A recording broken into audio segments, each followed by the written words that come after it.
Մայիսի 13-ին ժամը 9:49-ին Շիրակի մարզային փրկարարական վարչության ճգնաժամային կառավարման կենտրոնը ազանգ է ստացվել, որ Լուսաղբյուր գյուղի Սմավերդի կոչվող լճում քաղաքացին ջրի տակ է սուզվել եւ դուրս չի եկել։ Անհրաժեշտ է փրկարարների օգնությունը։ Այս մասին տեղեկացնում է Ներքին գործերի նախարարության փրկարար ծառայությունը։ Դեպքի վայր են մեկնել Ներքին գործերի նախարարության փրկարար ծառայության մարզային փրկարարական վարչության հշեջ փրկարարական ջոկատից 1 մարտական հաշվարկ եւ հատուկ ջրափրկարարական ջոկատի օպերատիվ խումբը ջրասուզակով։ Ջրասուզակը հայտնաբերել է քաղաքացուդին եւ դուրս բերել ափ։ Նշենք, որ ըստ այսօր լրատվականի տեղեկությունների ջրահեղձ եղած քաղաքացին ձկնորսություն անելիս է ջուրն ընկել։ Վերջինս 1998 թվականին ծնված Անդրանիկ Սարգսյանն էր։ Աստղիկ Խաչատրյան, Խանո Վանեսյան, այսօր։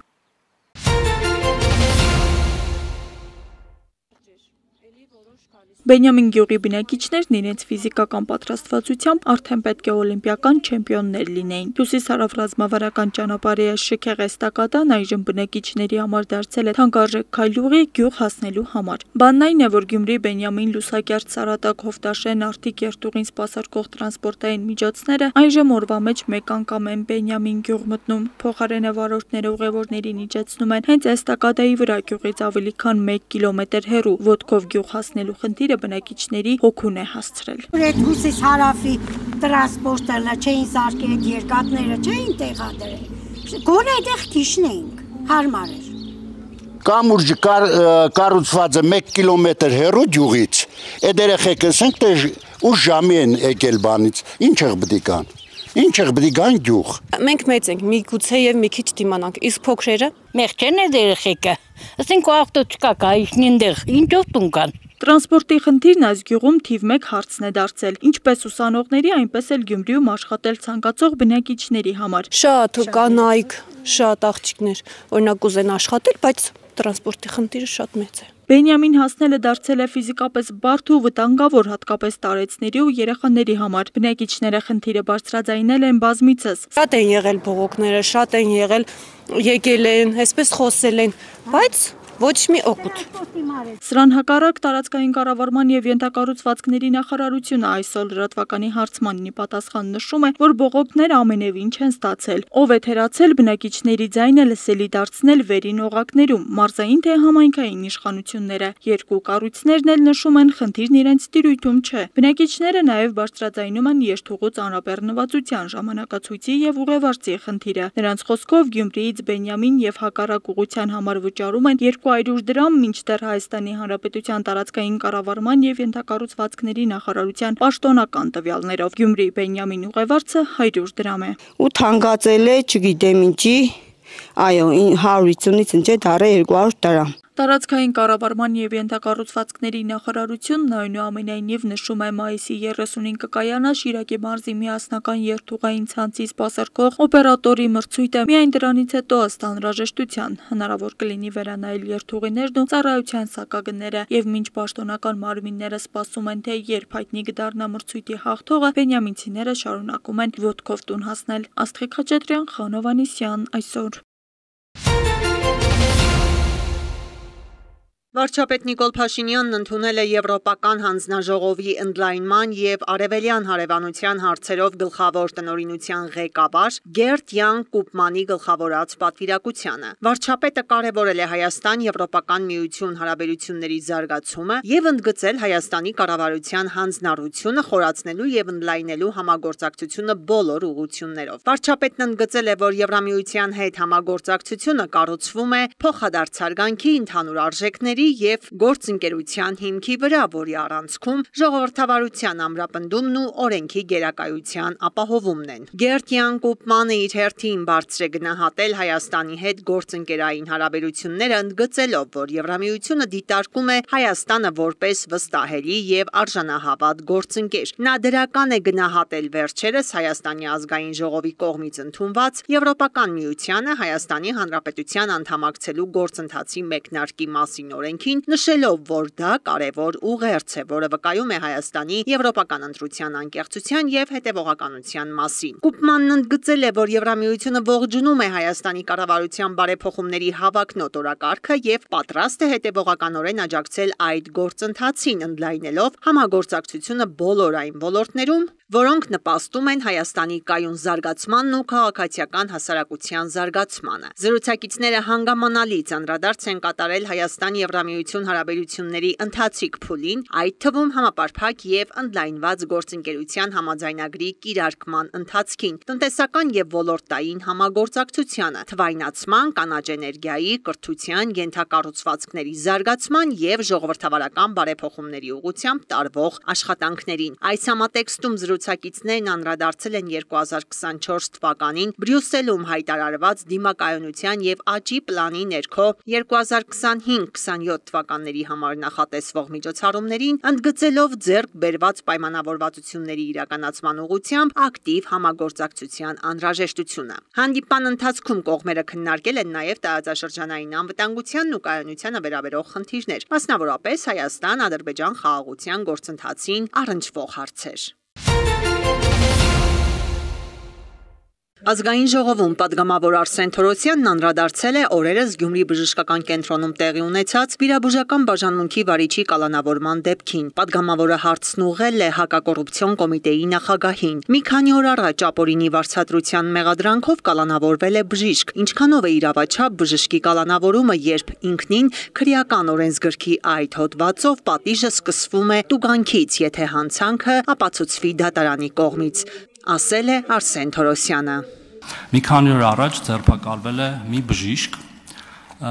որը ըստ մամուլի հրապարակումների եւ եթե սխալ է խնդրում եմ ուղղեք, մեղադրվում է ապօրինի վարձատրություն ստանալու մեջ։ Ես հիմա կարդում եմ քրեական օրենսգրքի այդ հոդվածը, որի մեջ սանկցիան սկսվում է տուգանքից, այսինքն 10-նապատիկից 30-նապատիկի չափով։ Եվ էլի ըստ մամուլի բժիշկը վերցրել է 270,000 դրամ աղիք կարելու գործիքի համար, որը չի մտնում պետական պատվերի գումարի մեջ եւ իր հանցանքը ըստ էության կայանում է կամ ՀԴՄ չտպելու մեջ, որտեվ գումար հավերցրել, կամ հիվանդանոցը ՀԴՄ չի տպե, կամ այդ գումարը պետքա պացիենտը պարզապես վճարեր այդ վաճառող կազմակերպությանը եւ բերեր տար բժշկին, որ վիրահատության ժամանակ տեղադրվեր։ Հիմա բժիշկը դուք հայցել եք կալանք եւ բժիշկը կալանավորվել է 2 ամսով։ Ես հիմա չեմ ուզում դատարանի որոշումը բանանել դնել կասկածի տակ, ինձ հետաքրքիր է, ինչի եք դուք հայցել կալանք այս դեպքում, որտեվ միշտ կարելի է ասել, դե մենք հայցել ենք դատարանն էլ արժանահավատակ գտել եւ տվել է այդ կալանքը, բայց ինձ հետաքրքիր է, ինչի է քննիչը այս դեպքում, երբ որ պոտենցիալ դատարանը կարա դատապարտի այս մարդուն օրինակ 10-նապատիկ կալանքի, հայցե կալանք եւ այդ մարդը հիմա կալանքի տակ է։ Ձեր կողմից նշված դեպքին չեմ ցանկանում խորությամբ անդրադառնալ, քանի որ այս բանի նախաքննությունը իրականացվում այդ դեպքով։ Ես միայն կարող եմ նշել, որ ունենք հանցանքի մասին հաղորդում ներկայացրած անձ, ով նշված հաղորդմամբ հայտնել է, որ բժշկի կողմից իրենից պահանջվել է ապօրինի վարձատրություն վիրահատության դիմաց։ Մնացած մասով քննություն է կատարվում այդ նախաքննության շրջանակներում, այդ թվում նաև ձեր կողմից նշված վարկածը պարտադիր քննության առարկա կդառնա եւ հանրությունը կիրազեկվի նաև նախաքննության արդյունքների վերաբերյալ։ Ինչ վերաբերում է խափանամիջոցին, ապա խափանամիջոց կիրառելիս նախաքննական մարմինը չի կարող առաջնորդվել միայն տվյալ հոդվածի սանկցիայով։ Խափանամիջոց կիրառելիս կամ միջնորդություն ներկայացնելիս նախաքննական մարմինը գնահատում է այդ բային տվյալ վարույթին խոչընդոտող բոլոր հնարավոր հանգամանքները։ Եթե նախաքննական մարմինը գտնում է, որ մեղադրյալը մնալով ազատության մեջ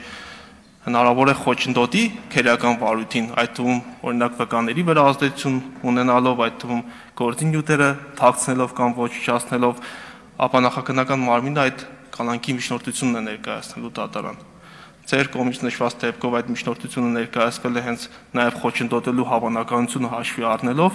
եւ դատարանը ամբողջությամբ բավարարել է այդ միջնորդությունը 1 ամիս ժամկետով կալանքը որպես խափանամիջոց է կիրառել, եթե չեմ սխալվում։ Այս անձրևները նպաստում են ձեզ ողջունեն։ Բնականաբար ջրամբարը կառուցված է կուտոցից էլեֆանտարի վրա, որը այն նեղ արանքից ինքը այդ այն ծառերից հավաքված ջուրը բերելու է նույնպես ջրամբար։ Մի քանի տարի տևած Վեդի ջրամբարի կառուցումից հետո վերջապես ջուր է լցվում։ Հիմնական աղբյուրը Վեդի եւ Խոսրով գետերն են։ Առատ են լինում ապրիլ-մայիս ամիսներին։ Հիմնականում հենց այդ ընթացքում էլ լցվելու է ջրամբարը։ Մոտ 30 միլիոն խորանարդ ամբողջ ծավալը հավաքելու համար 3 տարի կպահանջվի։ Առայժմ ամբարված է 1.7 միլիոն խորանարդ մետրը, կլցվի աստիճանաբար, փուլ։ 30 միլիոն լցվածության դեպքում ջուրը հասնելու է մոտ այն վերևի հատվածից 3 մետր դեպի ներքև, դրանից ավել ջուրը ուղղվելու է դեպի Կուտուցի սելավատար։ Այս կողմի վրա կառուցված է կատաստրոֆիկ ջրհեռը, որը որ հենց այդ նշանակությունը ունի, նախատեսված ծավալից ավել ջուրը ինքը արդեն ուղղվելու է դեպի ներքև։ Մոտ 85 մետր է մեծ պատվարի բարձրությունը, մյուսը համեմատաբար ցածր է։ Կառուցվել են նաև ջրընդունիչներ Վեդի Խոսրով գետերի վրա, 11 կիլոմետր ձգվող ջրատար համակարգ եւ 36 կիլոմետր երկարությամբ ոռոգման համակարգ։ Այս բոլորի ճշգրիտ աշխատանքից է կախված գետերից ամբարված ջրի արդյունավետ օգտագործումը։ Ջրամբարի կառուցմամբ լուծում է շուրջ 3200 հեկտար հողերի կայուն ջրամատակարարման խնդիրը, ինչպես նաև շուրջ 400 հեկտար հողեր, նոր հողեր արդեն ունենում են ոռոգման հնարավորություն։ Նաև լուծում է շատ մի կարևոր խնդիր, մենք ամբողջ ոռոգումը, մեխանիկական ոռոգումը այդ համակարգում փոխարինելու ենք ինքնահոս ոռոգման համակարգով, չեն աշխատելու շուրջ 11 պոմպակայաններ դուրս են գալու շահագործումից, ինչպես նաև 4 պոմպակայաններ մասնակից շահագործվեն, որի արդյունքում տարեկան ունենալու ենք շուրջ 19 միլիոն կիլովատժամ էլեկտրոէներգիայի խնայողություն։ Մասնագետների գնահատմամբ սա Հայաստանում նախադեպը չունեցող ջրամբար է։ Շինարարության ամբողջ ընթացքն ուղեկցվել է արտերկրից հրավիրված մասնագետների հսկողությամբ։ Արդյունավետ կառավարման համար բարդ ու ճշգրիտ հաշվարկների կարիք կար։ Հայաստանի Հանրապետության եւ Ֆրանսիայի զարգացման գործակալության միջև ստորագրվեց վարկային համաձայնագիր, որը նախատեսում է ֆինանսավորումը ջրամբարի եւ իր մոտեցնող եւ ոռոգման համակարգի կառուցման աշխատանքները։ Ընդհանուր առմամբ ստորագրվեց 75 միլիոն եվրոյի վարկային պայմանագիր, որին նաև կառավարությունը տվեց 15 միլիոն համաֆինանսավորում։ Ընդհանուր ծրագրի արժեքը եղել է 90 միլիոն։ Վեդի ջրամբարի կառուցման նպատակը ջրային ռեսուրսների ճիշտ կառավարումն է, որ Արարատյան դաշտավայրը ոռոգման սեզոնին ջրի սակավության խնդիր չունենա, իսկ կառավարման նոր համակարգը հնարավորություն կտա չափելու գետերում եղած ու ջրամբարում ամբարված ջրի քանակը, կորոշի թե երբ եւ որքան ջուր կարելի է բաց թողնել ջրամբարից։ Ջրօգտագործող ընկերությունների համար հատկապես կարևոր է կաթիլային ոռոգման համակարգի հնարավորությունը։ Մեր տարածաշրջանում որպես կանոն ոռոգվելի հողերը ոռոգվել են ավանդական ճանապարհով, ինչը նշանակում է բերքատվության անկում, որոշակի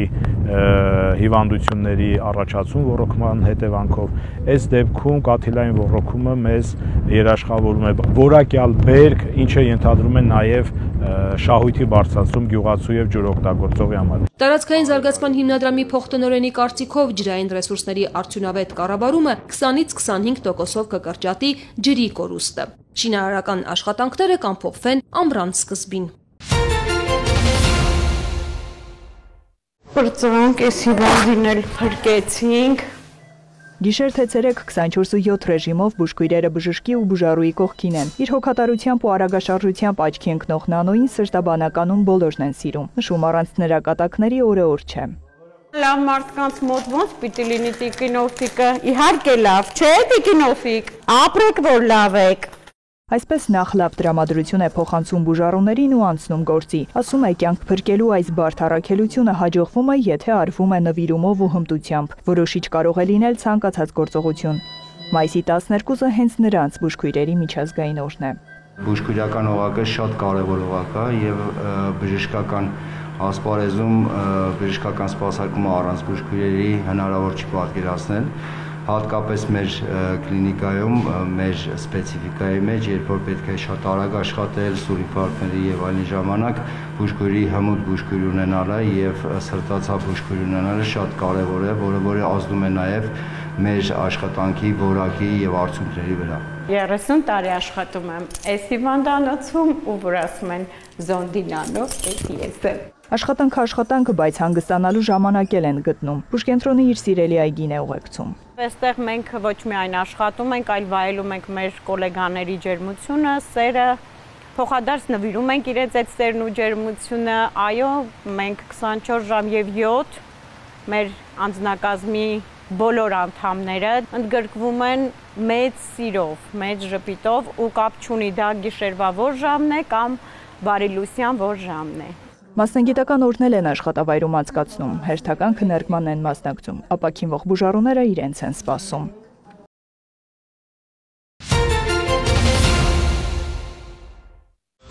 Մայիսի 15-ին Ստամբուլում ռուս-ուկրաինական հնարավոր բանակցություններին ընդառաջ Թուրքիայի եւ Ուկրաինայի նախագահները հեռախոսազրույց են ունեցել։ Ռեջեփ Էրդողանը հայտարարել է, որ չի կարելի բաց թողնել խաղաղ բանակցություններ սկսելու հնարավորությունը։ Նա չափազանց կարևոր է համարել Մոսկվայի եւ Կիևի ցանկությունը վերսկսելու ուղիղ երկխոսությունը։ Կողմերը նաեւ քննարկել են թուրք-ուկրաինական երկկողմ հարաբերությունները։ Զելենսկին բովանդակալից է որակել Էրդողանի հետ զրույցը եւ շնորհակալություն հայտնել աջակցության համար։ Ուկրաինայի նախագահը վերահաստատել է Պուտինի հետ ուղիղ եւ առարկայական բանակցություններ վարելու պատրաստակամությունը։ Պատրաստ եմ գալ Թուրքիա, ցավոք Մոսկվայից դեռևս հստակ պատասխան չենք ստացել հրադադարի բազմաթիվ առաջարկներին։ Ռուսական հարձակումները շարունակվում են, պատասխան չկա նաեւ ուղիղ հանդիպման առաջարկի վերաբերյալ, մտահոգություն է հայտնել Զելենսկին։ Նա ընդգծել է, Ուկրաինան երբեք պատերազմ չի ցանկացել։ Ուկրաինայի նախագահի աշխատակազմի ղեկավարի խորհրդականն էլ հայտնել է, որ Ստամբուլում Զելենսկին պատրաստ է հանդիպել միայն Պուտինի հետ։ Միխայլո Պոդոլյակի խոսքով ավելի ցածր մակարդակով Զելենսկու եւ Մոսկվայի ներկայացուցիչների հանդիպումն անիմաստ է։ Հեռախոսազրույց են ունեցել Ռուսաստանի եւ Թուրքիայի արտգործնախարարները։ Ռուսաստանի ԱԳՆ-տվյալով Սերգեյ Լավրովն ու Հական Ֆիդանը քննարկել են մայիսի 15-ին Ստամբուլում ռուս-ուկրաինական կարգավորման շուրջ բանակցություններ սկսելու նախաձեռնության հետ կապված հարցեր։ Տեղի է ունեցել նաեւ Թուրքիայի արտգործնախարարի եւ ԱՄՆ պետքարտուղարի հեռախոսազրույցը։ Ըստ պետքարտուղարության Մարկո Ռուբիոն շնորհակալություն է հայտնել Անկարային Ռուսաստանի եւ Ուկրաինայի միջև ուղիղ բանակցությունները հյուրընկալելու եւ գործընթացը խթանելու համար։ Նա ընդգծել է անհապաղ հրադադարի անհրաժեշտությունը։ Դիվանագետներ անդրադարձել են Անտալիայում կայանալիք ՆԱՏՕ-ի նախարարների ոչ պաշտոնական հանդիպմանը, ԱՄՆ-Թուրքիա առևտրային եւ պաշտպանական կապերի ամրապնդմանը։ Մարկո Ռուբիոն զրուցել է նաեւ Ֆրանսիայի, Գերմանիայի, Լեհաստանի, Մեծ Բրիտանիայի, Ուկրաինայի արտաքին գործերի նախարարների եւ ԵՄ դիվանագիտության ղեկավարի հետ։ Օրակարգում են եղել Ուկրաինայում հրադադարը եւ խաղաղության հասնելու տարբերակները։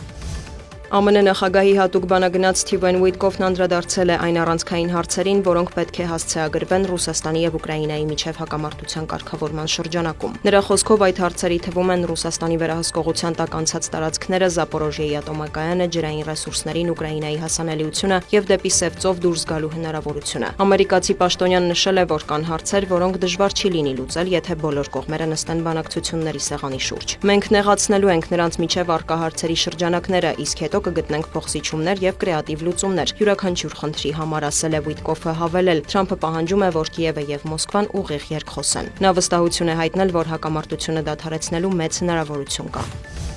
Դոնալդ Թրամփն անդրադարձել է Իրանի միջուկային ծրագրին եւ այդ հարցով Վաշինգտոն-Թեհրան բանակցություններին։ ԱՄՆ նախագահը կարծիք է հայտնել, որ դրական մթնոլորտ է ստեղծվել եւ Թեհրանը կառուցողական մոտեցում է դրսեւորում։ Մենք ցանկանում ենք, որ Իրանը լինի հարուստ, հրաշալի, երջանիկ եւ մեծ երկիր, բայց նրանք չեն կարող միջուկային զենք ունենալ, ընդգծել է Սպիտակ տան ղեկավարը։ Իրանի նախագահն էլ հավատացրել է, իր երկիրը երբեք չի ցանկացել միջուկային զենք ունենալ։ Իսլամական Հանրապետությունը ձգտում է խաղաղության եւ բանակցություններ է վարում, սակայն բոլոր միջուկային օբյեկտներից ամբողջությամբ հրաժարվելու առաջարկը ըստ Մասուդ Փեզեշքյանի անընդունելի է։ Խաղաղ միջուկային էներգիայի ոլորտում մեր գիտնականների նվաճումները կիրառվում են, այդ թվում դեղորայքի արտադրության, գյուղատնտեսության, էկոլոգիայի եւ արդյունաբերության մեջ։ Շարունակելու ենք այդ գործունեությունը, պնդել է Փեզեշքյանը։ Միևնույն ժամանակ, չնայած Իրано-ամերիկյան բանակցություններին եւ հայտարարվող առաջընթացին, պետքարտուղարությունը տեղեկացրել է հակաիրանական պատժամիջոցներն ընդլայնելու մասին։ Դրանք կտարածվեն եւս 3 անհատի եւ 1 կազմակերպության վրա, որոնք առնչություններ ունեն Իրանի միջուկային ծրագրի հետ։ Լիբիայի մայրաքաղաք Տրիպոլիում բախումներ են եղել, կրակոցներ են լսվել, հայտնի է վիրավորների մասին։ Միտիգա միջազգային օդանավակայանը դադարեցրել է գործունեությունը։ Տեղական ԶԼՄ-ների տվյալով պատճառը Լիբիայի նախագահական խորհրդի անվտանգության ծառայության ղեկավար Աբդել Ղանի Ալ-Քիքլիի սպանությունն է։ Լրատվամիջոցները գրում են, որ նա Տրիպոլիի ամենաազդեցիկ զինված խմբավորումներից մեկի հրամանատարն էր։ Լիբիայում ՄԱԿ-ի առաքելությունը մտահոգություն է հայտնել Լիբիայի մայրաքաղաքում բախումների հետ կապված եւ կողմերին կոչ արել դադարեցնել մարտերը։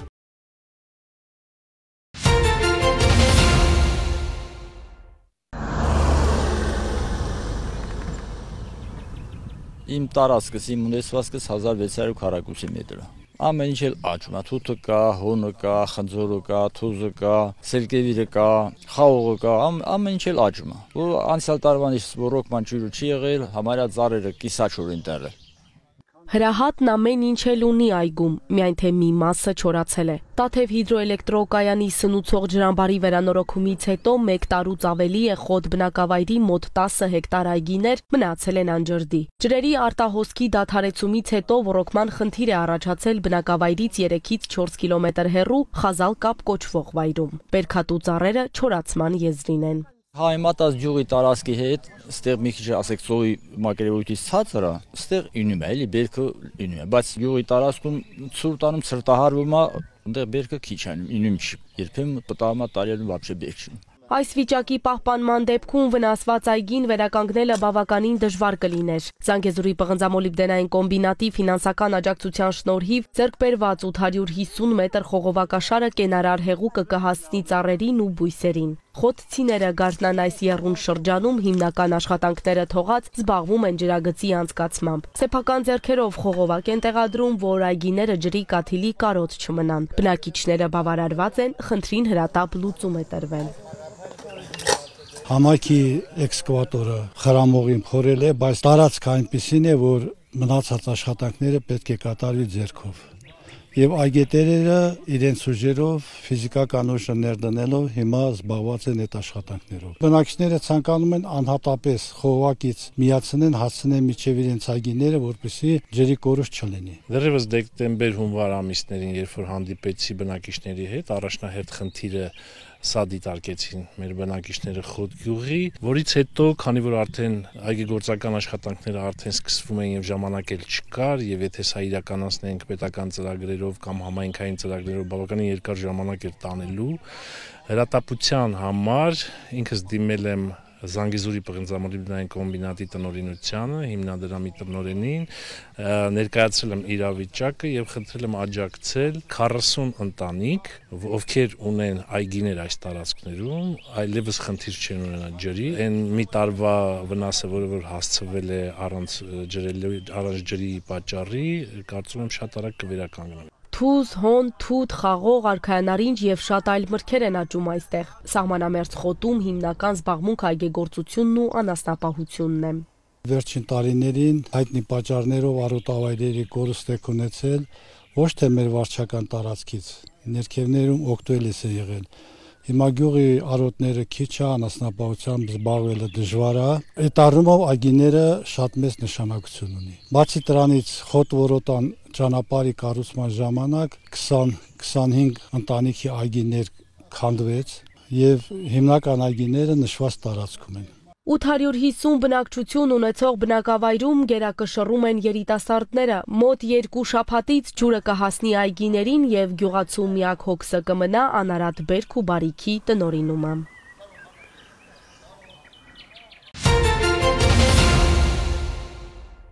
Հայաստանի Հանրապետության պետական եկամուտների կոմիտեի հետաքննության եւ օպերատիվ հետախուզության վարչությունը տնտեսական հանցագործությունների դեմ պայքարի շրջանակում օրերս բացահայտել է շուրջ 3 միլիարդ դրամի ստվերային շրջանառության դեպք։ Մասնավորապես, պետք հետաքննության եւ օպերատիվ հետախուզության վարչություն օպերատիվ տվյալներ էին ստացվել, որ Երևան քաղաքում գործող հագուստի, աքսեսուարների արտադրությամբ ու վաճառքով զբաղվող երկու տնտեսվարող թեր հայտարարագրում են իրացման շրջանառությունը, իրացնում են նույնատիպ տնտեսական գործունեություն, գործում են համաձայնեցված եւ ունեն բարեկամական կապ։ Այս տնտեսվարողները արտադրել են նաեւ զինվորական համազգեստի նմանվող հագուստներ, որոնք ըստ ձեռք բերված նախնական տվյալների վաճառվել են հիմնականում որսորդական խանութներին։ Համակողմանի եւ մեծածավալ օպերատիվ հետախուզական միջոցառումների արդյունքում ստացված տվյալները հաստատվել են։ Օպերատիվ հետախուզական միջոցառումների շրջանակում պարզվել է, որ այս տնտեսվարողները 2020-ից 24 թվականների ընթացքում թաքցրել են շուրջ 3 միլիարդ դրամի իրացման շրջանառություն։ Կատարվել է պատճառված վնասի նախնական հաշվարկ, ըստ որի պետությանը պատճառվել է շուրջ 900 միլիոն դրամի վնաս։ Առանձնապես խոշոր չափերով հարկեր չվճարելու առերևույթ հանցագործության հատկանիշներով պետք հետաքննության եւ օպերատիվ հետախուզության վարչությունը հաղորդում է ներկայացել քննչական կոմիտեի տնտեսական հանցագործությունների եւ մաքսանենգությունների քննության գլխավոր վարչություն, որտեղ Հայաստանի Հանրապետության քրեական օրենսգրքի համապատասխան հոդվածով նախաձեռնվել է քրեական վարույթ։ Պետական եկամուտների կոմիտեն շարունակելու է հետևողական պայքարը, հարկային կարգապահության խախտումները բացահայտելու ուղղությամբ, այսպես նաև պաշտպանելով օրինական բիզնեսի շահերը։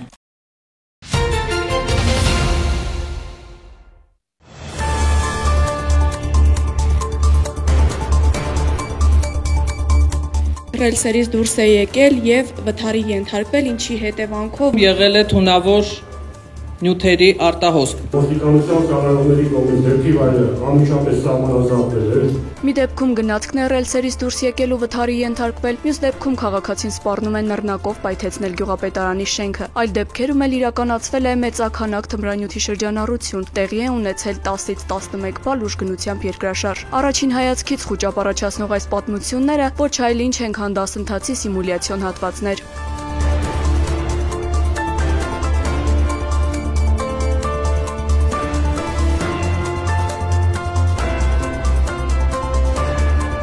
Ներքին գործերի նախարարության եւ Միավորված ազգերի կազմակերպության զարգացման ծրագրի համագործակցությամբ ու Եվրոպական միության ֆինանսավորմամբ մայիսի 5-ից 9 Ծաղկաձորում անցկացվել է ներքին գործերի նախարարության, ոստիկանության եւ փրկարար ծառայության տարածքային ստորաբաժանումների համար նախատեսված ռազմավարական հաղորդակցության հնգօրյա դասընթաց։ Նպատակը ճգնաժամային իրավիճակներում ծառայողների հաղորդակցության արդյունավետ կազմակերպումն էր։ Դասընթացը վարում էր փորձագետ Սերջու Վասիլեն։ Ես որպես դասընթացավար շատ բան եմ սովորել ձեզնից, այստեղ հանդիպել եմ փորձառու եւ հմուտ մասնագետների, ովքեր ունեն գործառույթների եւ հաղորդակցության ոլորտում տպավորիչ փորձ։ Մենք բոլորս համակարծիք ենք, որ կարեկցանքը, երկխոսությունը եւ ճիշտ մոտեցումը ցանկացած կազմակերպության հիմքն են, որոնք հնարավորություն են տալիս արդյունավետ կերպով կառավարել ցանկացած իրավիճակ։ Դասընթացի մասնակիցներին ներկայացվել են ճգնաժամային իրավիճակների արդյունավետ կառավարման սկզբունքները, հաղորդակցության դերն ու գործընթացի փուլերը, սկսած իրավիճակի գնահատումից, հաղորդակցական ռազմավարության պլանավորումից մինչև իրականացում եւ վերլուծություն։ Ստեղծվել են մոդելավորված ճգնաժամային իրավիճակներ, որոնց ժամանակ մասնակիցները գործնականում փորձարկել են հաղորդակցման տարբեր մեթոդներ։ Մասնավորապես կազմակերպվել են իրավիճակային սիմուլյացիաներ, որոնց ընթացքում ծառայողները գործել են որպես տեղեկատվության փոխանցողներ, ներկայացնելով ճկուն եւ արագ կողմնորոշվող հաղորդակցական մոտեցումներ։ Բեմադրվել են մամուլի ասուլիսներ, որտեղ մասնակիցները հանդես են եկել որպես խոսնակներ, ներկայացնելով իրավիճակի զարգացման ընթացքը, պատասխանատու մարմինների արձագանքն ու իրականացրած քայլերը։ Ձևաչափը նպաստել է ինչպես հրապարակային հաղորդակցության հմտությունների զարգացմանը, այնպես էլ թիմային համագործակցության հղկմանը։ Համապատասխան ժապավեններով սահմանազատում ենք դեպքի վայրը, թույլ չտալով կողմնակի անձանց մուտք գործելու դեպքի վայր։ Ինչ փրկարների կանչի վայր հասնելը, նախ մենք ճշտում ենք այդ վառելիքի քանակը, քանի վագոն է կա, տուժածների քանակը, քանի մարդ է գտնվել այդ գնացքում, այդ արտահոսքն ենք վերացնում եւ վտանգավորության աստիճանը ճգնաժամային իրավիճակը փոքր-ինչ նվազեցնում է։ Քրեական ոստիկանության գլխավոր վարչությունը կատարում է տեղանքի զննություն եւ պահպանություն, ամենակարևորը, տեսաձայնագրությունների ուսումնասիրություն, ձեռք բերված հաղորդագրությունների վերլուծություն, ձեռնարկված միջոցառումների արդյունքում անմիջապես պարզվեց նաեւ, որ պատանդ վերցնողը ազգությամբ հայ դեպքի ակտիվ կոնկրետ կատարողը անձնից ձեռնարկված եւ դատանի որոշում կանոնավորված է։ Ներքին գործերի նախարարության հետ քննարկումների արդյունքում որոշվեց իրականացնել պիլոտային ծրագիր ՀՀ ամբողջ մարզերի համար, որպեսզի զարգացնենք ոստիկանության ծառայողների բոլոր 4 ծառայություններում, պարեկային, քրեական, գվարդիայի եւ համայնքային ոստիկանության, ինչպես նաեւ փրկարար ծառայության աշխատակիցների հմտությունները։ Հնգօրյա դասընթացի ընթացքում ձեռք բերված հմտությունները ծառայողներին հնարավորություն կտան անհրաժեշտության դեպքում ապահովել ճշգրիտ, հետևողական եւ նպատակային հաղորդակցություն։ Այսպիսի վերապատրաստման ծրագրերը իրոք անհրաժեշտ են, ցանկալի եւ շատ ուսուցողական։ Տվյալ դասընթացը նաեւ հաղորդակցություն էր այս 25 անդամների միջև։ Դասընթացը նաև հագեցած էր բազմաթիվ գործնական վարժանքներով, դերախաղերով, ինչը հնարավորություն էր տալիս մասնակիցներին անձամբ փորձարկելու տարբեր իրավիճակներում, համարժեք իրավիճակներում գործելակերպի կանոններ։ Դասընթացի մասնակիցների գնահատականները փաստում են, որ արդյունավետ եւ նպատակային հաղորդակցությունը ճգնաժամային իրավիճակներում կարող է վճռորոշ դեր ունենալ, ապահովելով հասարակության վստահությունն ու պատասխանատու մարմինների արագ արձագանքը։ Դասընթացի ավարտին մասնակիցներին տրվել են հավաստագրեր։